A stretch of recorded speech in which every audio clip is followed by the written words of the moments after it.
When I first stepped onto the porch of my new home in Chicago, I felt stares that cut through the air like a razor blade. One of my neighbors literally said to my face, "You don't belong in this neighborhood."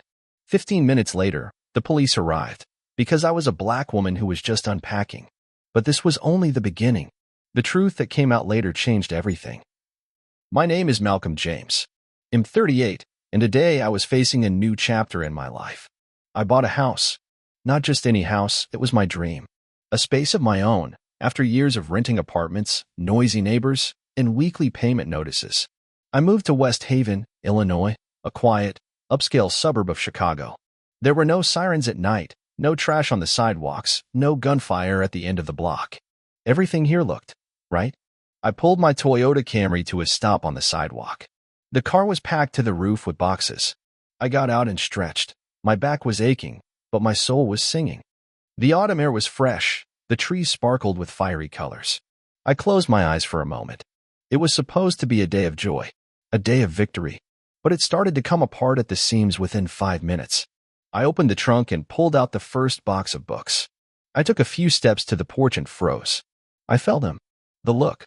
It was sharp as a blade. I turned my head, the window across the street. The third from the left. The curtain moved, but not fast enough. I saw a man. He was gray-haired, with lowered eyebrows, watching me intently. He was not hiding.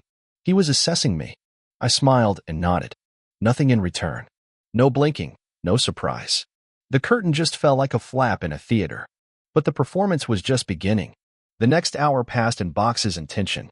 I tried not to pay attention, but I couldn't ignore how the air was changing. A woman with a dog stopped in front of my house and quickly crossed to the other side of the street. Teenagers riding skateboards stopped making noise when they passed by. Some even stopped, took out their phones, and filmed. I pretended not to notice. But every movement, every look felt like a needle in my back. "Calm down," I told myself. "You did nothing wrong. You just moved. This is your home. You have the right to be here." I even thought that maybe I was imagining things. Maybe I'm too sensitive. But then he appeared. The same man from the window. He came out onto the porch, hands in his pockets, back straight. He looked directly at me. No shame, no smile. I put the box down and turned to him. "Hello," I said loudly. "I'm your new neighbor, Malcolm." There was no response. Just a few seconds of silence. Then he turned around and went inside. The door slammed so hard that the window in my house rattled. I stood there in silence. My palms were clenched into fists. And not because of anger, but because of disappointment. I knew that look. I had seen it as a child when my father brought me to a car dealership and the salesman asked if we were lost. I've heard that silence when students at a white school didn't like me leading the debate club. And I felt that tension in the air when I was promoted to a position previously held only by our own. This was not new, but it didn't make it any easier. I sat down on the steps of my porch. I held a bottle of water in my hand. In my chest, a throbbing anxiety. There were still half a carload of boxes lying around. But my mind was already further away. Something told me that this story would not end with boxes. Because some neighbors do not accept the new. Especially if this new looks different. It happened the next day. I woke up early, despite being tired. My sleep was restless, my head was heavy. There was a quiet dawn, humid air, and rustling leaves outside the window. The neighborhood was waking up slowly, and I was already standing with a kitchen towel in my hands, wiping the dishes I had taken out of the boxes. Around 8 in the morning, I heard a rustling outside the window. Someone's car stopped, the door slammed, and then silence again. I looked through the crack of the blinds and saw the same neighbor. He was standing in his yard. He was looking again. He did not blink. He just stood there like a guard in front of a private area. But am I not the one who lives here now? I opened the window and shouted with a smile. "Good morning, sir." He did not answer. But a minute later, he disappeared into the house. A few minutes later, the phone rang. But not from me. At the same time, while I was pouring myself a cup of coffee, across the street, Thomas Wheatley, my neighbor who had been watching me, was pacing nervously, phone in hand. "Is this the police?" he asked, his voice nervous, almost whispering. "I'd like to report a suspicious person." The operator on the other end of the line remained calm. "What exactly is the suspicion, sir? What is this person doing?" Thomas trailed off. "He's been bringing something into the house. All day long. Lots of boxes. I think. Maybe he's hiding something." "Is it his property?" "Well, Yes, I mean, he says he bought the house. But I've never seen him here.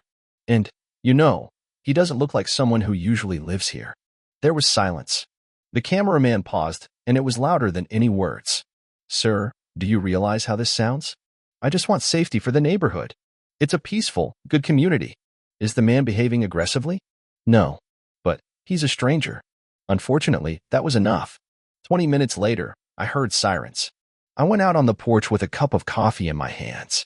A police car slowly drove up to my house. 2 officers got out. One was young, the other was older, stocky, with a serious expression on his face. I immediately realized why they were here. I did not make any sudden movements. I put the cup on the railing, went out onto the lawn, and raised my hands up to show that I was safe. Good morning, I said calmly. What's up, officers? The younger one came closer. We received a call about suspicious activity at this address. Do you live here? I nodded. Yeah, moved in yesterday. Malcolm James. I can show you the deed to the house, my ID, everything you need. I was reaching into my pocket when I heard a shout from the side. It's him. It was Thomas. He came out of the house, his face red with anger. He's not one of ours. Can't you see that? He shouldn't be here. The officers froze. One of them looked at him, then at me. Sir, I said to Thomas, you don't even know me. You didn't give me a chance. Because I know how this kind of friendship ends, he snapped. You're all the same. You come in. Enough. The senior officer interrupted him. He came closer to me. Malcolm, do you have any documents? Of course I do. I pulled out my ID card and the contract for the house, which I had put in my pocket in the morning. I had learned to be prepared for this kind of thing. While he was looking at the papers, I saw his face change. From cautiousness to something akin to shame. He approached his partner and whispered something. The younger man nodded. They turned to Thomas. Sir, we have not found any grounds for suspicion. But, you saw it. He tried to shout something else. Everything is legal. He is not forbidden to live here. And we ask you to refrain from making such calls without real evidence. I stood there in silence. I was boiling inside. But I didn't let my anger get the better of me. Because I knew this was only the beginning. And this battle would be longer than I expected. The next few days were hard. I felt like an outcast in my own backyard. Not because of specific actions, but because of microdoses of rejection that dripped like ice down my throat, cold, constant, invisible. The neighbors avoided my house. Some of them were defiant. Others quietly looked away. Some left anonymous notes in the mailbox with phrases like, "Don't come here uninvited. We've been here for generations." But most of all, I felt the stares. Vigilant. Distrustful. When I took out the garbage from the windows. When I went for a run from the yards. When I was driving to work from behind the steering wheels of oncoming cars. I felt like a speck on a white background. But I did not break down. I did not come here to be convenient for someone. I came here to be myself. And so I decided that I couldn't be silent anymore. I made an appointment with the city council. Officially. I sat down in front of a group of officials, some of whom looked at me with boredom, as if I were another problematic newcomer. I stood up, looked them in the eye, and started. My name is Malcolm James. I am a new resident of West Haven. I paid my taxes before I even brought my first box into the house. And on my second day here, the police were called on me. Simply because my skin color did not match the color of the facade of the neighboring houses. Someone gave me a wry smile. Someone looked down in embarrassment. I received threats in my mailbox. People are afraid of my presence more than they are afraid of real criminals.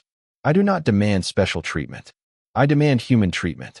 One woman wearing glasses and a badge, City Hall, without prejudice, nodded and wrote something down in a notebook. I am asking to create an initiative group to fight racial prejudice in residential areas. Let's start with education, open dialogues, meetings. I don't need to show tolerance. I want others not to go through what I am going through. At the end, there was silence.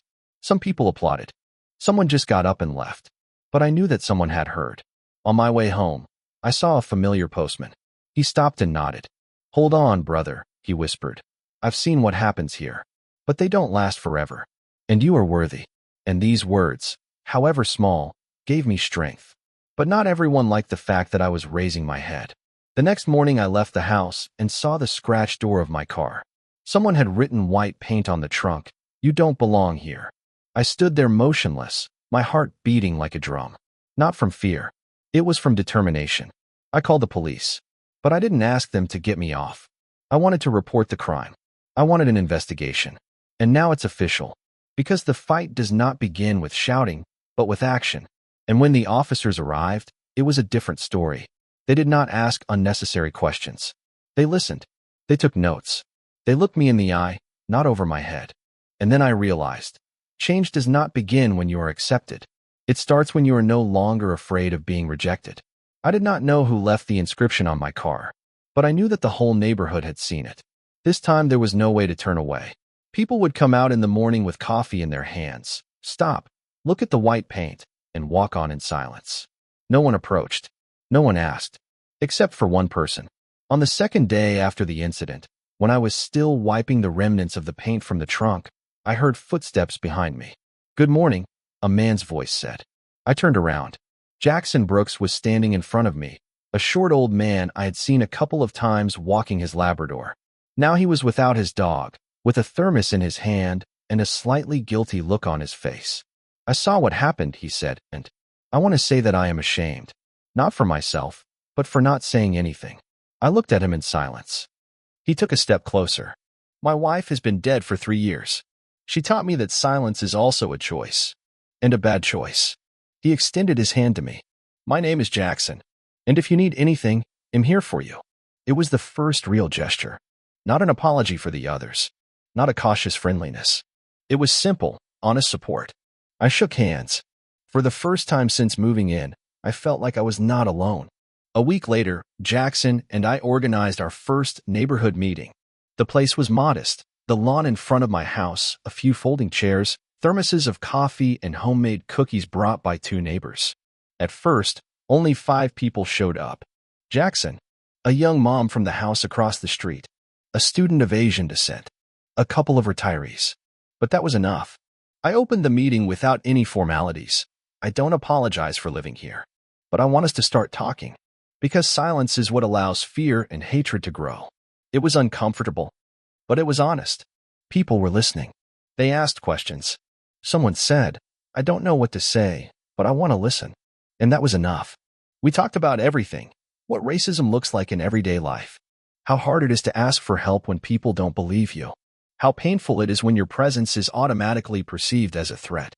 These meetings became regular. Every week. Then, every 2 days. New faces joined us. And even those who at first silently ignored me came, sitting first on the edge and then closer to the center. Once, closer to winter, after one of these meetings, a young policeman who was also present approached me. "Do you remember that day when we came to the call?" he asked. I didn't realize then how many prejudices are not immediately visible. "But you gave me new eyes." That was important. Not a resounding victory. Not the headlines in the newspapers. It was a simple phrase that meant that change is possible. Sometimes they start with someone simply deciding not to be silent. I am not naive.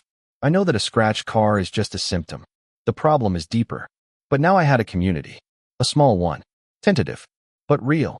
And I no longer felt like an outcast. I felt part of the struggle. And part of the future.